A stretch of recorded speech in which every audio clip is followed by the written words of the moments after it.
мен макул эмесмин деген кыймылды түзгөндө бул кыймыл эмне кылат, эмненин үстүнөн иштейт деген суроолор болгон. Биз айттык, мен макул эмесмин деген кыймыл Кыргызстандагы башаламандыктарга макул эместик. Кыргызстандын байлыктары башка мамлекеттерге кетип бараткандыгына макул эместик. Кыргызстандын тепсе темир үзөр жигиттери, ооз чебер кыздары башка мамлекетке кетип бараткандыгына макул эмеспиз. Кыргызстанда мыйзам иштебей, акча, күч, кара күч иштеп калганына макул эмеспиз. Биз инсанбыз, биз кишибиз, биздин укугубуз бар деп, ошонун уландысы катарында менин укугум бар деген кыймыл түзүлгөн эле. Мен сиздерге терең ыраазычылык билдирүү менен, сыймыктануу менен бир нерсени жарыялап койгум келет. Ошондо көптөгөн биздин ишеничибизди өчүрүп койгон бийликтин кесепетинен жакшы нерселерге да ишенбей калдык эле. Ушундан бир жыйынтык чыгабы деген суроолорду көп бергенсиздер. Мен ошонун жыйынтыгын сиздерге жарыялап коюуну, ушул жерден дал Москвага келип жарыялап коюуну эң бир ыңгайлуу учур деп эсептеп атам. Биринчиси, мына Тышкы иштер министрлиги тарабынан биздин Бүтүн Кыргызстан саясий партиясынын укугум бар кыймылынын, мен макул эмесмин деген кыймылынын расмий түрдө кайрылгандыгынын натыйжасында төмөндөгүдөй жооп келип атат бизге. Караңыздар, Кыргыз Республикасынын жарандарын биометрикалык каттоо жөнүндө мыйзамына ылайык Тышкы иштер министрлиги жана чет өлкөлүк мекемелер туруктуу негизде чет мамлекеттерде жүргөн жана эмгек ишмердүүлүгүн жүргүзүшкөн жарандарыбыздын биометрикалык маалыматтарын чогултууга багытталган тийиштүү иштерди жүргүзүүдө дейт. Иш жүрүп атыптыр. Иш жүрүп баштаптыр. Демек, мындан ары карай маселе өзүбүздө экен. Ошону менен бирге чет өлкөлүк мекемелерибизге Кыргыз Республикасынын жалпы жарандык паспортун алуу үчүн арыз менен кайрылууда жарандар биометрикалык каттоодон өтүшөт дейт. Мына, бир эле учурда. Эгерде биз жалпы жарандык паспорт алабыз десек, Бишкекке, Кыргызстанга баруунун кажети жок азыр. Өзүңүздөр ушул мекемелерге келип, жалпы жарандык паспорт ала турган болсоңуздар, ошол эле учурда биометрикалык каттоодон дагы бир учурда өтөсүздөр. Экинчи, биздин кендирибизди кескен маселе, канча жылдан бери какшап жүрүп, жетишпей аткан маселени мына ушул жерде ачыкча кылдырылып атат. Жакында дейт, биз токтом кабыл алдык дейт.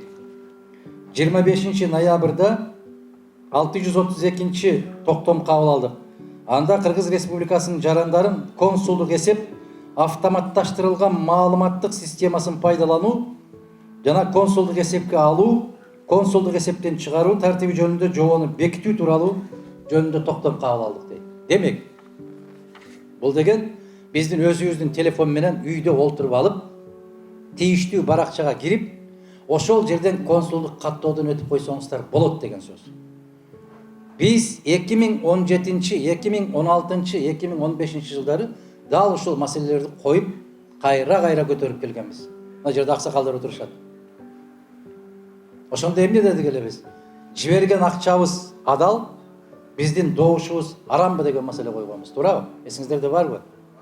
Демек, мен макул эмесмин, жана укугум бар деген кыймылдардын ишинин эң алгачкы жемиши мына ушул. Мына ушул сиздердин талабыңыздардын аркасында мына ушул иштер жүрүп баштады. Мындан ары карай биз аны күчөтүшүбүз керек. Ким тарабынан? Өзүбүз тарабынан. Кантип? Консулдук эсепке киришибиз керек. Мына кече БШК менен биздин Кыргызстандын Москвадагы элчилиги биргелешкен жыйын өткөрүштү. Биздин активдүү жарандар барып катышты. Ошол жерде бир топ маалыматтарды уктуңуздар, көрсөңүздөр керек. Менимче дагы андан толугураак маалыматтар чыгат. Эгерде Кыргызстандын жараны, кыргыз жараны бул мамлекеттин жарандыгын алып алган болсо дагы, консулдук эсепке кирип, шайлоого катышуу укугу бар дегендей маселе болуп атат. Түшүнүп атасызбы?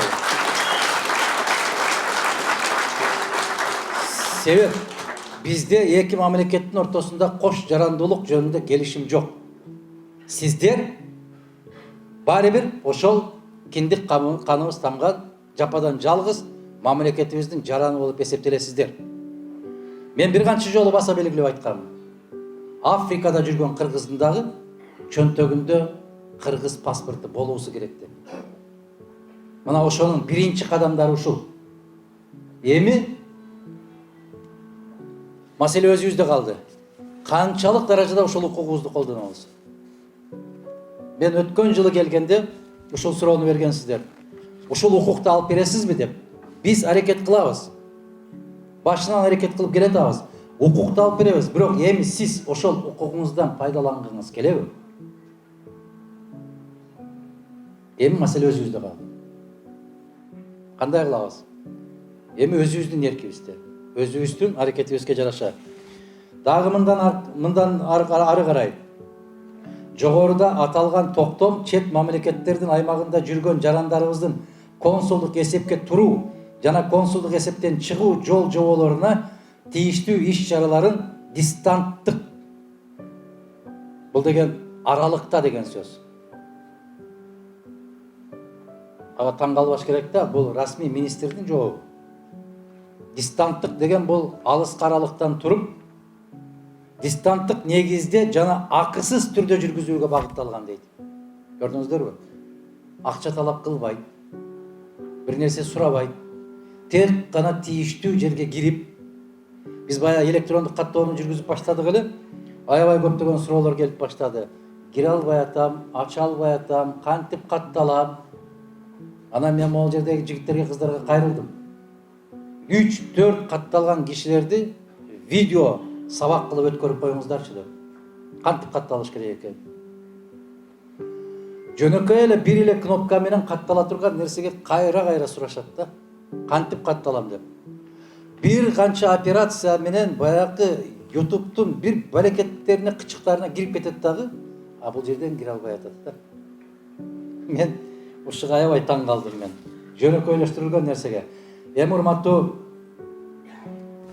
биздин Кыргызстандын байлыгы болгон сиздер, мен айтам, Кыргызстандын байлыгы жердин алдында алтын эмес, көмүр эмес, темир эмес. Кыргызстандын байлыгы жердин үстүндө басып жүргөн кыргыз эли деп айтам да. Мына ошол байлык сиздер. Консулдук эсеп. Рахмат. Мына караңыздар, консулдук эсеп автоматташтырылган маалыматтык системасы жаңы киргизилип жатканга байланыштуу жөнгө салуу иштери жүргүзүлүп жатат. Биздин оюбуз боюнча дейт Тышкы иштер министрлиги. Бул иштер 20-жылдын 1-кварталына чейин аяктап, жогоруда белгиленген система толук кандуу иштеп баштайт дейт. Мына 1-квартал боло турган болсо, 1 ай калыптыр. Февралда эле өтүп кетти деп эсептейбиз. Атам раматылык айтчу эле, орозонун 5 күнү калганда 5 күн кетти орозодон эмне калды депчи. Ошол сыяктуу марттын аягына чейин толугу менен бүтөт деген маселени коюшууда. Мындан сырткары бардык тийиштүү маалыматтарды, тапшырмаларды министрлик тарабынан республикабыздын дипломатиялык өкүлчүлүктөрүнө маалыматтык түшүндүрүү иштерин жүзөгө ашыруу, биометрикалык маалыматтарды чогултууну көздөп, көчмө жыйындарды уюштуруу биз талап кылганбыз ушуну. Керекпи? 25-30 кыргыз жараны иштеп аткан базарга чейин баргыла деген талапты койгонбуз, туурабы? Издегиле. Элдин эсебин алгыла. Мына ошону көчмө жыйындарды уюштуруп, маалыматтандырууну ар кандай формаларын, мунун ичинде жолугушууларды өткөрүү. Кечеки жолугушуубуз ошо биринчи жолугушуу деп эсептейлим. Электрондук маалымат таратуу, социалдык тармактардын түрдүү платформаларын колдонуу жолдору аркылуу шайлоочулардын санынын өсүшүнө багытталган тиешелүү иш-чараларды жүргүзүү тапшырмалары берилди дейт.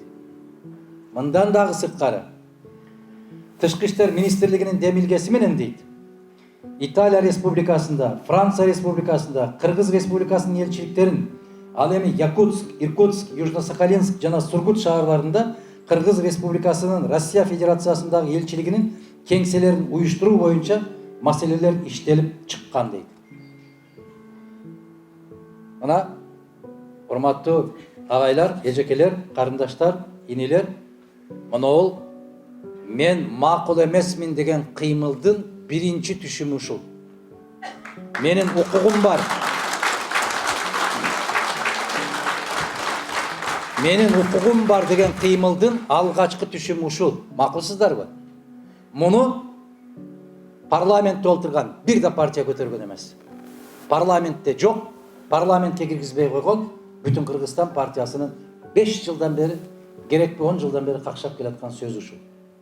Демек, биз сиздер менен бирге жалгыз партия эч нерсе жасай алмак эмес. Биз парламентте отурган партияга караганда парламентке киргизбей койсо дагы биз сиздердин укугуңуздарды, ар бирибиздин укугубузду кош колдоп, мына алгачкы түшүмүн колубузга алып атабыз деген жыйынтык ушул. Экинчиси, мына кече жакында Кыргыз Республикасынын президентинин аппаратынан экинчи расмий жоопту алып атам мен. Айтып келип, баягы токтомдор боюнча өкмөт бүт баарын топтоду, консулдук эсепке алуу жана консулдук эсептен чыгаруу тартиби жөнүндө жобону бекиттик деп атат. Демек, жобонун 11 пунктун алайык, Кыргыз Республикасынын жарандары консулдук эсепке туруу үчүн өзү барбастан Кыргыз Республикасынын чет өлкөдөгү мекемелеринин расмий электрондук дарегине же ыйгарым укуктуу органдын порталына ушул пунктта каралган документтерди, бул деген түстүү сүрөттү электрондук тартипте жиберет, сканерленген түрдө жиберүүгө укуктуу дейт. Андан сырткары баарыңыздар жазып алсаңыздар болот. Шайлоо өткөрүү жана референдум боюнча Борбордук комиссиянын расмий сайтында тизме checit.gov/KG тизме аттуу шайлоочулардын порталы жайгашкан. Мана ошого катталып туруп, өзүңүздүн аты жөнүңүздү ошол жерден таап алсаңыз болот. Эми эч кайда баруунун кажети жок. Эч кимдин колун карап, мени каттоодон өткөрүп кой деп жалдыраштын кереги жок. Түшүнөсүздарбы? Кандай жеңилдиктер? Мына расмий түрдө бул жоопту алгандан кийин ушул жерден дал биздин Москвада маселе койгонсуздар, мен эсимде ким койгонуна чейин. Кыргыз Республикасынын мыйзамы аябай каттуу бузулат деп маселе койгонбуз. Эмнеге? Мамлекеттик ишканада иштеп аткан азаматтар шайлоо комиссиясына мүчө боло албайт деген маселени койгонсуздар. Конституцияда ушундай талап. А бирок Москвада эмне болду? Жалаң элчиликте иштеген азаматтар шайлоо өткөрүштү. Туурабы? Ошол азаматтар өткөрдү да. Бул жерде аксакалдардан же апалардан, эжелерден бирөөнү киргизип койгон жок да, силер дагы бизге мүчө болгула деп. Туурабы? Мына кечеки жыйында айтышыптыр. Туура, эми өзүңөр көрсөткүлө. Кимди көрсөтөсүңөр дегендей кылып. Андан сырткары азыркы учурда Кыргыз Республикасынын шайлоо жана референдум өткөрүү боюнча Борбордук комиссиясы тарабынан Кыргыз Республикасынын шайлоо жана референдум өткөрүү боюнча шайлоо комиссиялары жөнүндө мыйзамына ылайык участкалык шайлоо комиссиялары 5 жылдык мөөнөткө шайланат деген жаңы талаптарды аткаруу үчүн Кыргыз Республикасынын аймагынан тышкары жашаган же жүргөн Кыргыз Республикасынын жарандарына шайлоочуларга ыңгайлуу шарттарды түзүү боюнча тиешелүү иш аракеттер жүргүзүлүүдө деп мага Кыргыз Республикасынын президентинин аппаратынын укуктук жактан камсыз кылуу бөлүмүнүн башчысы Абилов деген мырза расмий жоопту жиберип атат.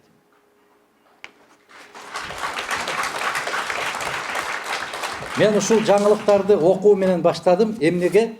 Себеп биздин келгенибизден, сиздер менен жолугушканыбыздан, биздин кайрылууларыбыздын натыйжасында мына Тышкы иштер министрлигинин расмий жообу, президенттин аппаратынын расмий жооптору биздин ушул мезгилге чейинки коюп келаткан талаптарыбызды аткарып баштады деген белги.